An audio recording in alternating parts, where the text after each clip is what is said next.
ನಮಸ್ಕಾರ, ಪ್ರಜಾಧ್ವನಿ ಟಿವಿಯ ವೀಕ್ಷಕರಿಗೆ ಸ್ವಾಗತ. ಇವತ್ತಿನ ಸಂಚಿಕೆಯಲ್ಲಿ ನಾವು ನಿಜವಾದ ಮೋಕ್ಷ ಅಥವಾ ಏನು ಲಿಬರೇಷನ್ ಅಂತ ಕರಿತೀವಿ, ವಿಮೋಚನೆ ಅಂತ ಕರಿತೀವಿ, ಅದೇನು, ಹಾಗಂದ್ರೆ ಏನು ಅಂತ ನೋಡೋಣ. ನಿಜವಾಗ್ಲೂ ಅದೇನು ಅಂತ ನಾವು ತುಂಬ ವಿವಿಧವಾದ ವೇದಿಕ್ ಟೆಕ್ಸ್ಟ್ಸ್ ಏನಿದೆ ನಮ್ಮ ವೇದಿಕ್ ಗ್ರಂಥಗಳಲ್ಲಿ, ಎಸ್ಪೆಷಲಿ ಶ್ರೀಮದ್ ಭಾಗವತಮಲ್ಲಿ ತುಂಬ ಕಡೆ ಬರುತ್ತೆ ಮೋಕ್ಷದ ಬಗ್ಗೆ. ಮೋಕ್ಷದ ಮೇಲೆ ಫೋಕಸ್ ಮಾಡಬೇಕು ಅಂತ ತುಂಬ ಸತಿ ಪದೇ ಪದೇ ಹೇಳೋದು ನಾವು ನಾವು ನೋಡ್ತೀವಿ. ಹಾಗಾದರೆ ನಾವು ಈ ಪುಸ್ತಕಗಳನ್ನೆಲ್ಲ ಏನು ಈ ಗ್ರಂಥಗಳನ್ನೆಲ್ಲ ಓದಿ ಈ ವಿಮೋಚನೆ ಕಡೆ ಹೋಗ್ಬೋದಾ ಅಂತ ಒಂದು ಪ್ರಶ್ನೆ ಬರುತ್ತೆ.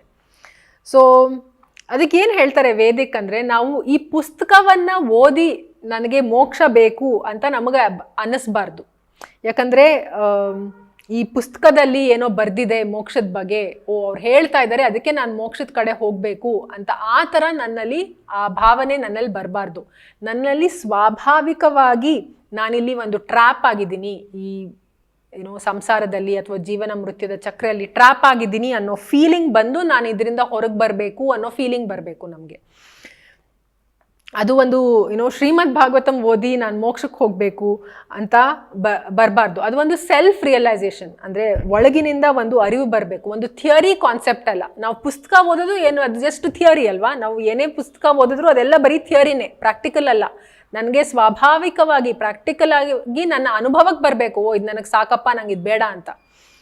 ಸೊ ಯಾಕಂದರೆ ಎವ್ರಿ ಬೀಯಿಂಗ್, ನಾವೆಲ್ಲ ಜೀವಿಗಳಲ್ಲಿ ಈ ಸ್ಪಿರಿಟ್ ಏನಿದೆ ಅದಕ್ಕೆ ಆಟೋಮ್ಯಾಟಿಕ್ ಆಗಿ ಸುಸ್ತಾಗ್ಬಿಡ್ಬೇಕು. ಅಷ್ಟು ಸತಿ ನಾವು ಜನ್ಮ ತಗೊಂಡಿರ್ತೀವಿ, ಮತ್ತೆ ಮತ್ತೆ ಬಂದು ಇದು ನಂಗೆ ಸಾಕು, ನಂಗಿನ್ ಬೇಡ ಅನ್ನೋ ಫೀಲಿಂಗ್ ಬರಬೇಕು. ನನಗೆ ಮತ್ತೆ ಈ ಹುಟ್ಟು ಸಾವು ಬೇಡ ಅಂತ ಅದೇನು ಸ್ವಾಭಾವಿಕವಾಗಿ ಬರುತ್ತೆ ಅದು ಬರಬೇಕು. ಯಾಕಂದರೆ ಯಾರಿಗೂ ಕಾಯಿಲೆ ಬೇಡ, ಯಾರಿಗೂ ಮುಪ್ಪು ಬೇಡ, ಯಾರಿಗೂ ಪೇನ್ ಟಾರ್ಚರ್ ಬೇಡ.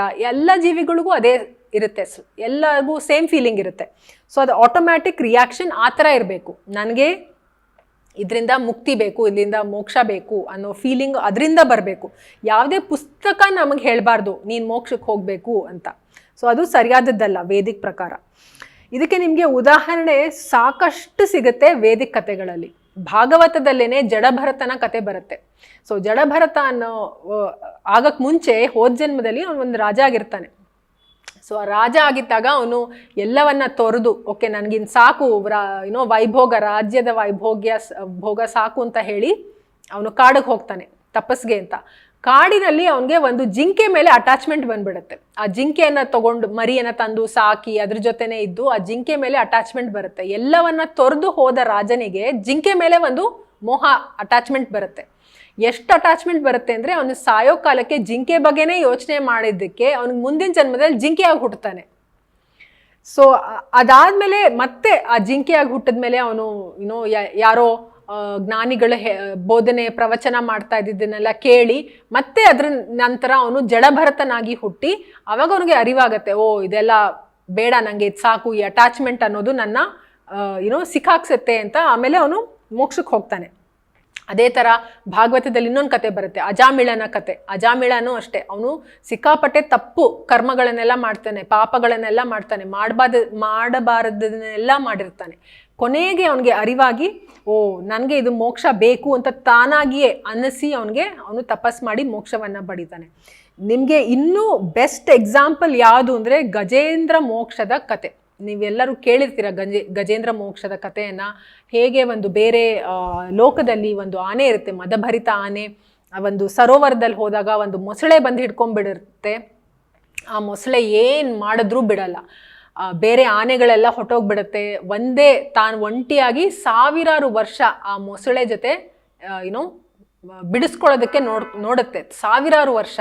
ಅದಕ್ಕೆ ಆಗದೇ ಇಲ್ಲ. ಕೊನೆಗೆ ಆ ಪ್ರಾರ್ಥನೆ, ಗಜೇಂದ್ರನ ಪ್ರಾರ್ಥನೆ ಎಷ್ಟು ಸುಂದರವಾಗಿರುತ್ತೆ ಅಂದರೆ, ಅವನು ಪರಮಾತ್ಮನಲ್ಲಿ ಕೇಳ್ಕೊಳ್ಳೋದು ಇದೇನೆ. ಆ ಗಜೇಂದ್ರ ನನಗೆ ಈ ಮೊಸಳೆಯಿಂದ ಬಿಡುಗಡೆ ಮಾಡು ಅಂತ ಕೇಳಲ್ಲ, ನನಗೆ ಈ ಜೀವನದ ಮೃತ್ಯು ಚಕ್ರ ಜೀವನ ಮೃತ್ಯು ಚಕ್ರ ಇದೆ ಅದರಿಂದ ಬಿಡುಗಡೆ ಮಾಡು ಅಂತ ಪರಮಾತ್ಮನಲ್ಲಿ ಪ್ರಾರ್ಥನೆ ಮಾಡ್ಕೊಳ್ಳೋದು. ಯಾಕಂದರೆ ಈ ಮೊಸಳೆಯಿಂದ ಬಿಡಿಸ್ಕೊಂಡ್ರು ಮತ್ತೆ ಮುಂದಿನ ಜನ್ಮದಲ್ಲಿ ನನಗೆ ಇನ್ನೊಂದು ಮೊಸಳೆ ಬಂದು ಹಿಡ್ಕೊಳ್ಳುತ್ತೆ. ಹಾಗಾಗಿ ನನಗೆ ಈ cycle of birth and death ಏನಿದೆ ಅದರಿಂದಾನೇ ಬಿಡುಗಡೆ ಮಾಡು ಅಂತ ಪ್ರಾರ್ಥನೆ ಮಾಡ್ಕೊಳ್ಳೋದು. ಸೊ ಇದು ಸ್ವಾಭಾವಿಕವಾಗಿ ಬಂದ ಅನುಭವ. ಸೊ ಈ ಥರ ಸುಮಾರು ನಮ್ಮ ಕಥೆಗಳು ನಾವು ನೋಡ್ಬೋದು. ಸ್ವಯಂಭೂ ಮನುವಿನ ಮಗಳು ದೇವಹೂತಿ